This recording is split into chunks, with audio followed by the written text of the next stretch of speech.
ফলে আমরা জনগণকে কোনো অন্ধকারে রাখতে চাই না এবং রাজনৈতিক দল হিসেবেও এটা আমাদের অধিকার যে উল্লেখ করতেছি যে তিনটি বিষয় পরিষ্কার হওয়ার পরেই জুলাই সনদ স্বাক্ষরের যে অনুষ্ঠান সেই অনুষ্ঠান হতে পারে এবং সেখানে আমরাও অংশগ্রহণ করতে স্বাচ্ছন্দ্য বোধ করব।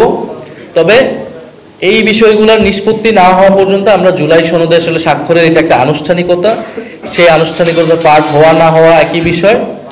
বরং জনগণের সামনে এই বিষয়গুলো স্পষ্ট না করে জুলাই সনদ স্বাক্ষরের এই আয়োজন করাটা একটা ছলচাতুরির মতো মনে হবে। ফলে আমরা জনগণকে কোনো অন্ধকারে রাখতে চাই না এবং রাজনৈতিক দল হিসেবেও এটা আমাদের অধিকার যে সরকার এই সনদ কিভাবে বাস্তবায়ন করবে, কোন প্রক্রিয়া বাস্তবায়ন করবে সেটি আগেই জনগণের সামনে এবং আমাদের কাছে পরিষ্কার করা।